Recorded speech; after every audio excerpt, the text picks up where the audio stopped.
So here we go, Saturday's newscast where the Labour Party delegates are gathering in Liverpool. And Laura, you've had a bit of a journey with an important companion. Life's a journey, eh, Paddy? Yes, I am in Liverpool and I was very lucky this morning to get the train with the Prime Minister this morning. Not the whole way. He, poor thing, didn't have to sit and talk to me for 2 and a bit hours. But we had a brief moment to speak to the Prime Minister this morning, and I went to an event that he attended with some school children in Liverpool to mark the passing of the Hillsborough Law. Now, newscasters will remember what that is all about, something we've discussed on lots of occasions. But what was very interesting, both in my conversation and what he said to the kids this morning, was just how much this Labour conference is all about going after reform. He even said this morning at that meeting with those kids that reform would tear the country apart. I think it is a real sign of just how divisive they are, and that their politics and their policies will tear this country apart. We are a proud country where we bring people together. We're proud of our diversity. It is who we are. It is what it is to be British, that we are able to be reasonable, pragmatic, tolerant, live and let live. And to tear away at that will destroy our country. I feel very, very strongly about this. And that's the backdrop that the Prime Minister himself is choosing to set for his own party conference, which tells us a lot about this political moment that we are all in. So we'll discuss if that's the right strategy, what to expect as the days unfold with the legendary pollster Stan Greenberg in this Saturday edition of Newscast. Hello, it's Paddy in the studio. And it's Laura in the wonderful environment of Radio Merseyside. It's very nice to be here. I can't see you, Paddy, but I can hear you. I think you just had a drink of something. Yeah, I'm having it looks like tea, but naturally it's gin to get through this episode. But what an amazing start to the day. You get FaceTime with the PM on his way to Labour. What's the mood music? Does he seem like a comfortable man? Well, I think actually Keir Starmer and his team feel a bit bouncier and more confident than I have seen and heard them for a couple of days, because I think now conference is here. Now it is upon them. They wouldn't try and hide that they've had a terrible, terrible, terrible time. But actually now they've got a few days where they can grab the mic, both literally and metaphorically, and set the agenda. And it comes off the back of a couple of days also where government announcements, whatever you think of them, but the government announcement about ID, digital ID, for example, they kind of think, well, actually, we made an announcement, we did something, it was all over the news, maybe we're feeling a little bit more in control. So that's quite interesting. Of course, that could evaporate within a few hours of them arriving here at conference, because things are not good for the Labour Party. I mean, they're not. I was speaking to the head of the Fire Brigades Union last night, Steve Wright, and when pushed, he did not say, we affiliated trades unions are going to call for the departure of Keir Starmer. No, and I have spoken to lots of people in the last couple of days about all of this. I talked to 30 people in government and Whitehall and across the Labour Party. And look, the mood is very, very bleak when you speak to many people. That's not surprising if you think about the polls or the Angela Rayner saga or the Peter Mandelson saga, all of those things. They've had a terrible time and the mood is bleak. And there has been open discussion about the Prime Minister's leadership in the last few days, not least with the antics of Andy Burnham. However, I think when there are two sort of big tests, and goodness knows how many Tory Prime Ministers did we cover coming and going, I think for political parties, there's sort of two big tests when it comes to whether or not to change a leader. Number one, is the leadership definitely beyond repair? You know, do a vast majority of people think, oh my God, it can't get any worse than this, we have to bring it to an end? The second question is, if you have concluded, yes, it is beyond repair, the second question is, are you sure that you've got an upgrade, that you've got a better option? And at the moment, for the Labour Party, having talked to lots of different people, I don't think the answer to either of those questions is yes. There's no consensus that it is beyond repair, and there is definitely no consensus about whether or not there would be a better option. Now, all that said, do not underestimate the very serious level of concern that has been expressed. And someone might have written a very long and interesting article about this on the front of the BBC website today that you might want to dip into to see what some people have been telling me off the record. But does this feel like a sort of moment of immediate peril? Then no. No. And it's good to get the answer out, because we have promised not to just recycle speculation. And the answer is no. It does not feel like an immediate peril, but it does feel like a moment of peril in the polls, which is why we're delighted to have the man who did the number crunching for Tony Blair, Bill Clinton, Nelson Mandela, and others. And he is Stan Greenberg, and he will tell us what to make of the doomy polls for Labour. Hello. Hello. Hello, Stan. It's very exciting to have you with us on Newscast as a proper legend of the polling world. And thanks so much for giving us the time.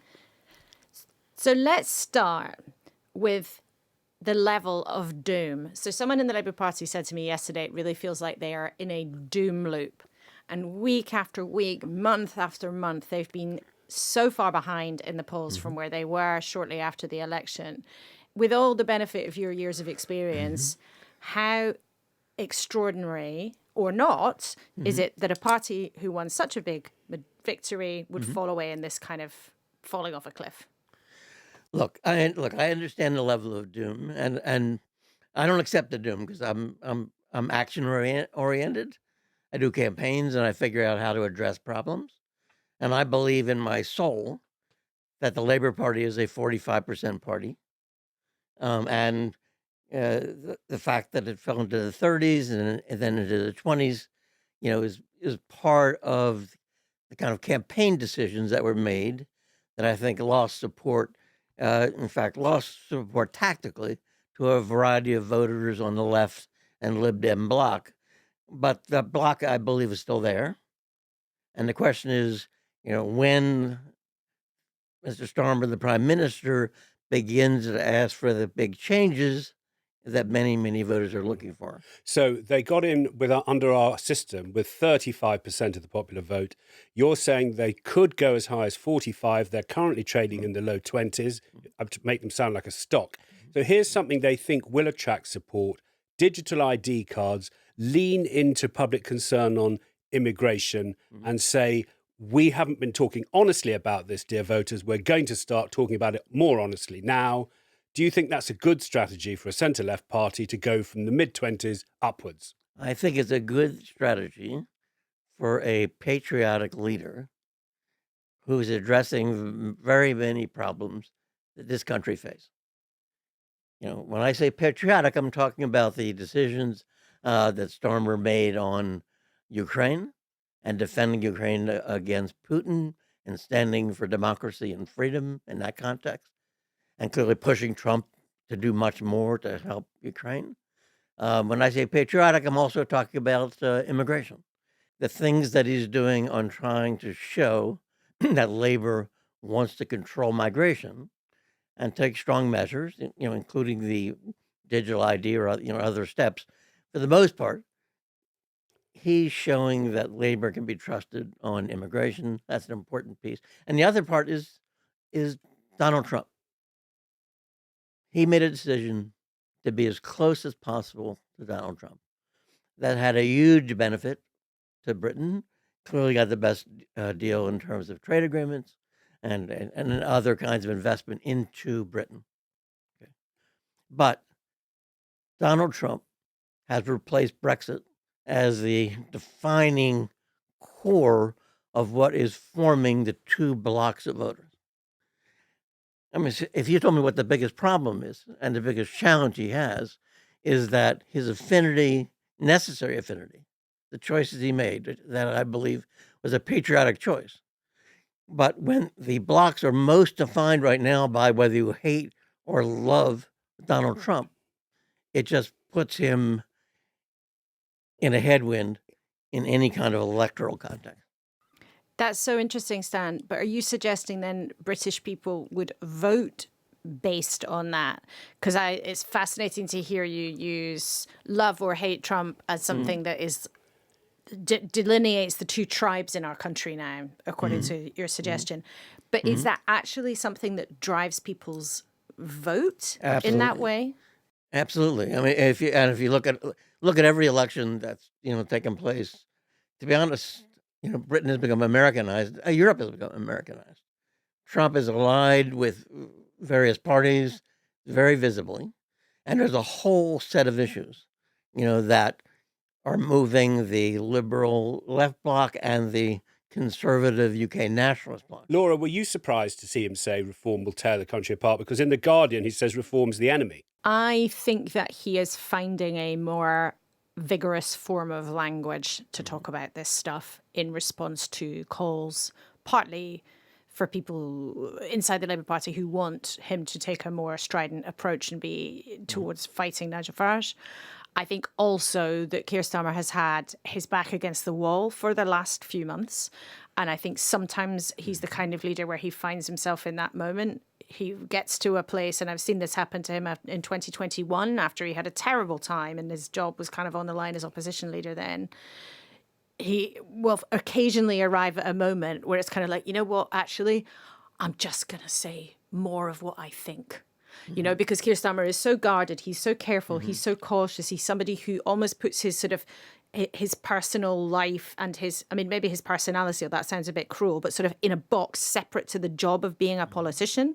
But I think they've had such a terrible time that actually my impression of talking to him this morning a bit was like, actually, you know what, now I'm just going to go for this. I'm going to make this argument. I'm going to go out there. I'm going to say it. I'm going to say phrases like reform will tear this country apart. Whereas in contrast to a couple of days ago when Reform announced their new migration policy, Labour's official response was, oh, this policy is unworkable. A few days later, you've got the Prime Minister like, you know what, actually, I'm going to go for it. I'm going to say what I think. I'm going to come out there. And it'll be fascinating to see which version of Keir Starmer arrives with us on TV tomorrow morning. But I think there's a kind of, you know what, now actually they have to go for it. Things have been so bad for such a long time. And they have to find a way to change the mood and to, grab the conch back and get on with it. But is that a politician that Keir Starmer is going to turn up, present as every day? I don't think so. That's not his character, is not to be somebody who paints in primary colours and who uses bold and vigorous language. I think it's critical that he's saying what he's saying, but it's only a step in the battle that needs to be weighed. So what would you do? You get 10 minutes with him. You say, I advise Clinton. I'm going to tell you how to Clinton yourself up. Look, when I advised Bill Clinton, we dealt with welfare reform, we dealt with crime. Bill Clinton was for the death penalty. He implemented it while he was running, for president. He called for an end to welfare as we know it, and he made that central reassurance for his campaign. But it wasn't the whole campaign. If you left it there, then you would make crime and immigration to be the main issue of the campaign. So what that enabled him to talk about how we're going to battle for the middle class. But what's Keir Starmer got to do, says you? I think he needs to use this to then lay out what he wants to do for the country. People want big change. And also, how do you address the cost of living crisis in bold ways? What things that he's going to do that makes a huge difference? And how does he bring tax reforms that bring greater equality? Because you are here for the conference as a supporter of Labour. Yes. And a member. And a voting member. And voting member. Yeah, and I just wonder if you are perhaps seeing the glass half full. Because what this business of the enemy, reform is the enemy and will tear the country apart, that has a lot of echo of Hillary Clinton calling Trump supporters deplorables. Mm-hmm. So why is he saying to those British voters who like Nigel Farage, you're the enemy? I think he'll get to a different place. Why Bill Clinton succeeded was he respected working people. His family came from that. It was genuine. But above all, you respect the choices people made. I think one of the challenges with Trump getting elected was, how do you attack Trump knowing he had a mandate on some important issues for the country? So how do you respect, as you fight him, how do you respect the issues that he raised that were important to be addressed? And that's the challenge. But the key is respect the voters, the choice they make. The battle is making housing costs, energy costs affordable, fighting climate change, fighting against kind of the woke characterization on climate. There's a whole range of issues that you join. And it's that joining up, though, that sometimes this government seems to have such a hard time with. Even Keir Starmer's strongest defenders would say he is not somebody who is a natural storyteller. He can find joining up a policy program into a compelling story to tell the public. He can find that very, very challenging. Well, he's also he communicates that he wants people to get together. He kind of narrows the differences. He doesn't view these things as fights. He has against reform, but not against others. And people are angry about affordability. They're angry at the big monopolies that have driven up prices. They're angry about a whole range of things. If Labour did, press the nuclear button and try to replace Keir Starmer, and it doesn't feel like we're on the edge of that, despite it is extraordinary. There are open leadership questions this soon into the term. But would it make a bit of difference to the polls, do you think? Or are people just in that moment where they are cross with anything that looks like the status quo? They are cross with the status quo. And I believe you have to be patient with the voters here. And I expect the Prime Minister will be. I think he has time to make the kinds of changes I've talked about. I mean, there's no reason to just like suddenly change this. This is a moment for clarity. We'll be able to see whether the steps he takes improve his position. Not just in the local elections. There are important things that are right in front of you that the country is looking for. One thing that we have said consistently on Newscast is that whoever won the 2024 general election was going to inherit an absolute hospital pass. The circumstances were there for there to be no money and the need to raise taxes. Yep. So we start from there. What is on Keir Starmer and Rachel Reeves is that they allowed the Conservatives to write their election manifesto to say we will not pull the three main levers of tax. Do you think they should do a U-turn? Yes. Oh.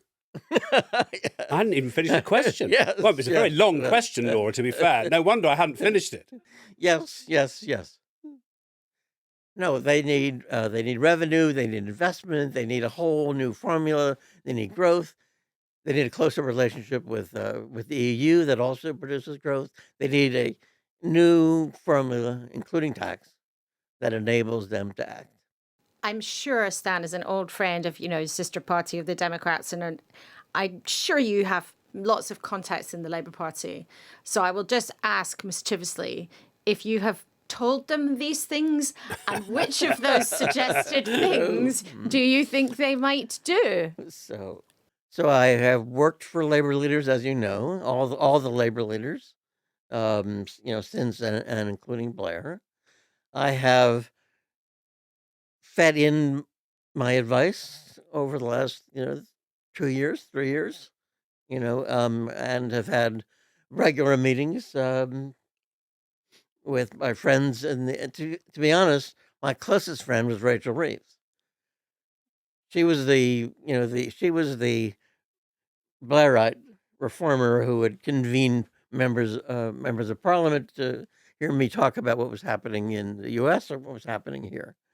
And so I believe there's an audience for the kind of changes I'm talking about. So I predicted foolishly that in the lifetime of this Parliament, they will raise income tax. That's one of the many predictions I make in order to be wrong or right.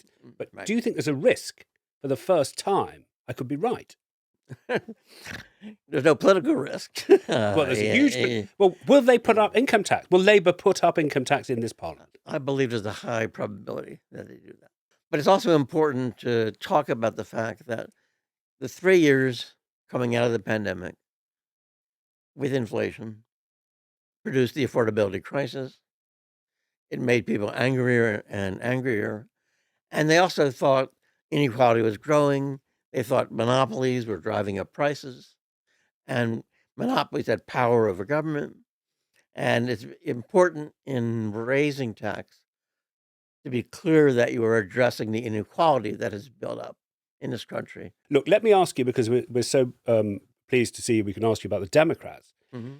They have a problem as well, don't they? They've got all the stages of grief going on at once. Mm-hmm. And everyone has said, the governor of California said in an interview on a program I was hosting, the Democrats called it wrong. They let Joe go on too long. They did not face up to the problems of their own making. How bad a campaign did the Democrats run, and are they anywhere near recovering? Well, first of all, the issue is not the bad campaign they ran. But the issue is Joe Biden. I mean, James Carville and I fought for Joe Biden not to run. I wrote personal notes to him that I know were delivered to convince him not to run. I tried to get people to run against him, and so Did you? there was clarity. It was clarity that I believed Joe Biden running would bring Donald Trump as president. So Biden has a heavy responsibility for what happened here. Now, it doesn't change the fact that the Democrats were really hated coming into the election. Joe Biden was part of it, but it was also a woke party, that wasn't working for working people. Joe Biden refused to talk about the cost of living. He tried to convince people it was a good economy. And so the Democrats were in deep trouble. And so the people who were most critical of the Democratic Party are Democrats, which is why I believe the party will be changed, because that was true when Bill Clinton ran, that the people who want to change the party are Democrats. And I think they will do that in primaries, but they don't like the kind of woke liberal party that grew out of touch with them. But despite that, there's an 18-point swing toward the Democrats in every election that we're looking at, in every special election. And this is obviously mostly about Trump, and the presidential election year will be critical. But for the midterms, it is Trump that's driving the process. Stan, you said you tried to get people to stand against Biden. Can I try my luck again and see if you'll tell us who? I talked to the governor of California's campaign team, amongst others. So Gavin Newsom, interesting. I just wonder, Stan, who would you look at now in the Democrat Party and think they should be their next leader? We've mentioned Gavin Newsom as somebody you thought should run last time. Is he the answer next time? Look, I was looking for somebody who would run. Mm-hmm. And I thought it was critical to start the process of a primary, that would then have an impact on who else ran. I think the governors of the industrial states like Pennsylvania and Kentucky and Michigan are a good starting point. I'm not in despair about Democrats. I think they'll have a landslide election in the midterms, and that will set up a battle, because I believe there needs to be a Bill Clinton type candidate that's running against their own party.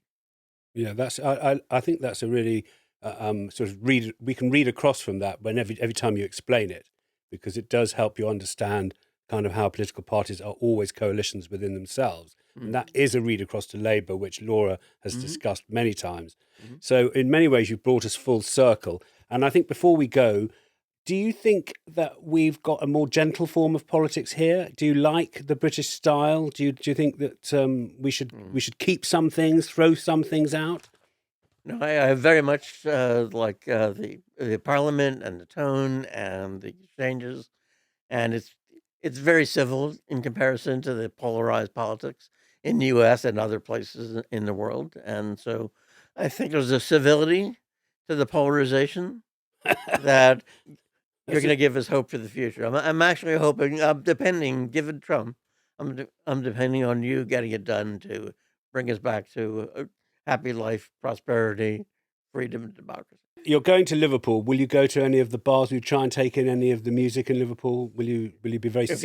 If you'll make the recommendations for me. Well, we can definitely send you the recommendations of our newscasters who live there. But are you going to be socialising? Is that part of it for you? The bars, they're not smoke-filled rooms. I'm not a bars guy. Cafes? I'm a cafe guy, and boring panels. Boring panels. I love a boring panel, Stan. It's so good to have you with us. Maybe bump into you in Liverpool. Take care. Thank you very much. Thank you. So, Paddy, what are you doing on your programme tomorrow? Well, we are going to summarise the interview you're making with the Prime Minister. So we're going to listen to it and summarise it for our listeners, but we're going to drill into the hacking that is happening at Jaguar Land Rover and even nursery schools. Oh, yeah, that's a really frightening and important story to be covering. I'm glad you're doing that. Also slightly terrified and also heartened by it means we will be together in tandem for once, because normally we've got no idea what's going on in each other's programme. And actually, weirdly, would we say it's very meta? Yes, it's because you've got the Meta, Prime Minister. don't know. So Yeah, it's something about me. No, quite rightly. well, Nothing it's a about me big- at all. Have you written it? Have you written it out? Well, I need to go and All right. get on with it. Answers on a postcard, questions on a postcard. Yes, thing is, there's so much you could ask, right? Whenever you have a big interview like this, there are so many million things. And I know newscasters in advance that there will be people shouting at the celly saying, I can't believe they didn't ask about X, Y, or Z. But we will do our very best to try to get to the issues that people really care about. And of course, the vulnerable political position that the government finds itself in. All on Sunday's newscast. But for now, thank you very much for joining us on Saturday. Goodbye. Goodbye.